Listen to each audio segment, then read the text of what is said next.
ॐ स्थापकाय च धर्मस्य सर्वधर्मस्वरूपिणे अवतारवरिष्ठाय रामकृष्णाय ते नमः.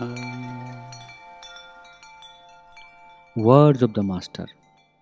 Selected precepts of Sri Ramakrishna, compiled by Swami Brahmananda. Topic: Religion is realization and not a matter of philosophical discussion. How long does one need to discuss the contents of the scripture? Only until one has succeeded in seeing the Lord. The bee will buzz as long as it does not settle upon the flower. As soon as it begins drinks off the honey, all buzzing is at an end. One day, the late Keshav Chandra Sen of revered memory visited Sri Ramakrishna in the temple of Dakshineshwara and put to him the question. Many learned men read a lot of sacred books. How is it then that they remain ignorant in spiritual matters? The reply was, the kite and the vulture soar high up in the air, but all the time their eyes are fixed on charnel pits in search of putrid carcasses. The mind of the so-called learned scholars are attached to things of the world. Hence, it is that they cannot acquire the true knowledge. What good could the reading of vast number of sacred works do them?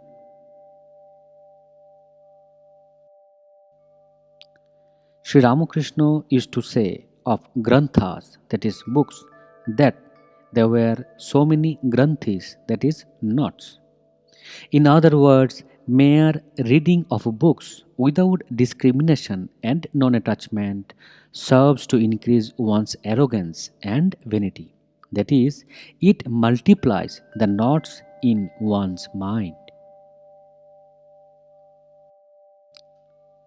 Sri Ramakrishna once told a gentleman who was very fond of disputation, if one word will satisfy you, then come to me. But if you want to understand the truth after a long disputation, then go to Keshav Chandra Sen. When a pitcher is being filled, a gurgling sound, that is bhag bhag, is heard. As soon as it is full, the sound ceases. Similarly, the man who has not found God is full of vain disputations about Him, that is God. But he who has seen Him, that is God, silently enjoys the bliss divine.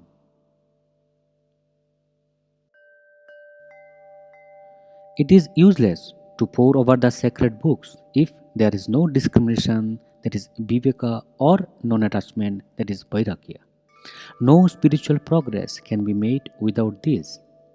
Viveka means discrimination between the real God and the unreal, that is phenomenal universe, and adherence to the real. The knowledge that the soul is distinct from the physical body is also called viveka. Non-attachment to the things of the world is called vairagya. In the Hindu almanac, it is recorded that the rainfall will reach 20 aras. Ara is a measure of capacity used in Bengal. Writing the almanac so full of rain prediction, but not a drop of water can be got out of it. So also, many good sayings are to be found in the sacred books, but the mere reading of them will not make one spiritual. One must go through the practices enjoyed in them.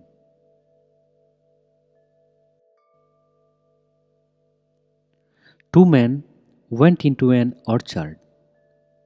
As soon as the worldly wise man entered the gate, he began to count the number of mango trees, the number of mangoes each tree bore, etc., and calculate what might be the price of the orchard. His companion went to the owner made his acquaintance, and, quietly going under a mango tree, began to pluck the fruit and eat it with the owner's consent. Now, who is the wiser of the two? Eat mangoes, it will satisfy your hunger. What is the good of counting the leaves and of making useless calculations? The proud man of intellect is busy with all sorts of vain discussion and controversies regarding God, while the humble man of wisdom, having received God's grace, enjoys supreme bliss in this world.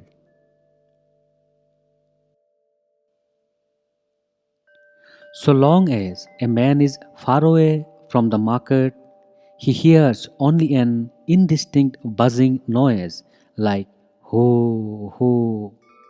But when he enters the marketplace, the sound becomes distinct. He sees that someone is bargaining, another purchasing, and so on. Similarly, one cannot realize the essence of religion so long as one is far away from the world of religion. The Vedas, the Puranas, and all other sacred books have, with one sole exception, become, as it were, defiled, that is, uchista, having been uttered by human mouths. That one exception is Brahman, or the Absolute, for no one as yet has been able to say what it is like.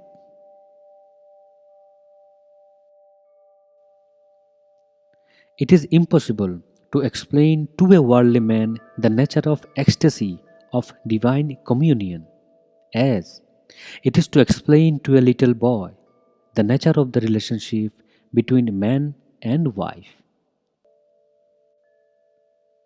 It is easy to utter nak tere kete tak by mouth, but not so easy to play them on an instrument. So, it is easy to talk religion, but it is difficult to practice religion. A certain brahmachari, that is, aspirant, named Ramachandra, one day visited Sri Ramakrishna at the temple of Dakshineshwara. The aspirant had allowed his hair to grow into long matted tresses after the way of sannyasins. Having taken his seat, he began to exclaim from time to time, Shivoham, Shivoham, I am the Lord Shiva, but was dumb otherwise. Sri Ramakrishna observed him silently for some time and then remarked, what is the good of merely repeating the word Shivoham? It is only when one, by perfect meditation on the Lord in the temple of one's heart, has lost all idea of self and realized the Lord Shiva within, that one is entitled to utter this sacred word. What good can mere repetition of the formula do without the realization? So, long as the stage of realization is not reached, it is better to regard the Lord as the Master and oneself as his humble servant. The aspirant came to see his mistake and became wiser by this advice and other similar teachings. Before he left the place, he wrote down on the wall of Sri Ramakrishna's room, that is, taught by the Swami, from this day forward, Ramachandra Brahmachari regards the Lord as his master and himself as an humble servant.